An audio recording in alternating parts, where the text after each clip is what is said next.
पिछले भाग में एक आदमी हॉस्पिटल में एडमिट था और उसे अपने बारे में कोई जानकारी नहीं थी। उसे अपना नाम तक नहीं पता था। उसके बारे में कोई कुछ नहीं बता पा रहा था। अब हम आगे की कहानी जानेंगे। आपको यहाँ पुलिस लाई है। पुलिस? जी हाँ, दुर्घटना स्थल पर भीड़ इकट्ठी हो गई थी। फिर उस भीड़ में से किसी ने पुलिस को फोन कर दिया। ट्रक चालक भाग चुका था। आप बेहोश थे, जख्मी, इसलिए पुलिस आपको यहाँ ले आई। इस कमरे के बाहर गैलरी में इस वक्त भी इंस्पेक्टर दीवान मौजूद हैं। वे शायद आपका बयान लेना चाहते हैं और मेरे ख्याल से आपसे उनका सबसे पहला सवाल यही होगा कि आप कौन हैं। मगर मुझे तो अपना नाम भी नहीं पता। उसकी तरफ देखते हुए बौखलाए से युवक ने कहा, जबकि डॉक्टर ने 3 में से एक नर्स को गुप्त संकेत कर दिया था। उस नर्स ने सिरिंज में एक इंजेक्शन भरा।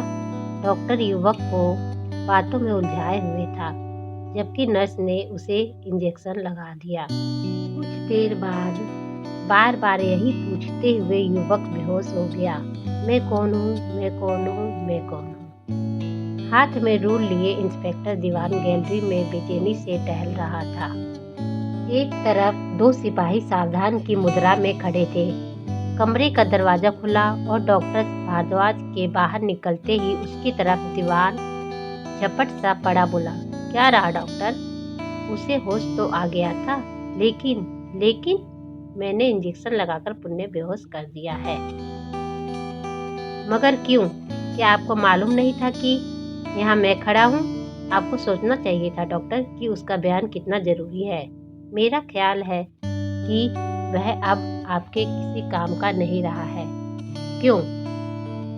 वह शायद अपनी याददाश्त गंवा बैठा है। अपना नाम तक नहीं मालूम है उसे, डॉक्टर ने कहा। अब आप खुद ही सोचिए कि एक्सीडेंट के बारे में वह आपको क्या बता सकता था। वह तो खुद ही पागलों की तरह बार बार अपना नाम पूछ रहा था। दिमाग पर और ज्यादा जोर न पड़े, इसलिए हमने उसे बेहोश कर दिया। 2-3 घंटे बाद यह पुण्य होश में आ जाएगा और होश में आते ही शायद पुण्य अपना नाम पूछेगा। उसकी बेहतरी के लिए उसके सवालों का जवाब देना जरूरी है मिस्टर दीवान। इसलिए अच्छा तो यह है कि इस बीच आप उसके बारे में कुछ पता लगाएं। दीवान के चेहरे पर उलझन के अजीब से भाव उभर आए। मूर्ति भव्य सिकुड़ सी गई। बोला, यह कहीं एक्टिंग तो नहीं कर रहा है डॉक्टर? क्या मतलब? भारद्वाज चौंक पड़ा। क्या ऐसा नहीं हो सकता कि एक्सीडेंट की वजह से वह घबरा गया हो? पुलिस के सवालों और मिलने वाली सजा से बचने के लिए एक्टिंग सिर्फ चेतन अवस्था में ही की जा सकती है, अचेतन अवस्था में नहीं। और वह बेहोशी की अवस्था में भी यही बड़बड़ाए जा रहा था कि मैं कौन हूँ। इस मामले में अगर आप अपने पुलिस वाले ढंग से ना सोचे तो बेहतर होगा, क्योंकि वह सचमुच ही अपनी याददाश्त गंवा बैठा है।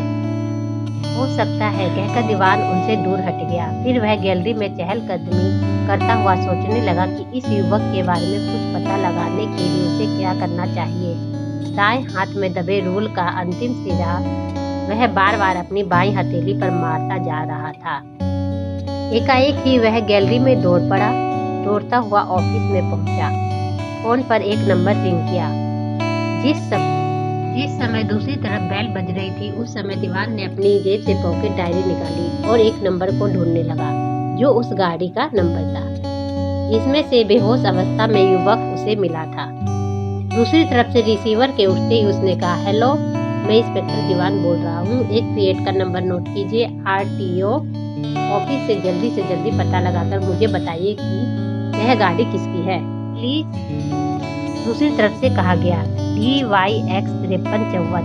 नंबर बताने के बाद दीवान ने कहा, मैं इस वक्त मेडिकल इंस्टीट्यूट में हूँ, अतः यही फोन करके मुझे सूचित कर दे। कहने के बाद उसने इंस्टीट्यूट का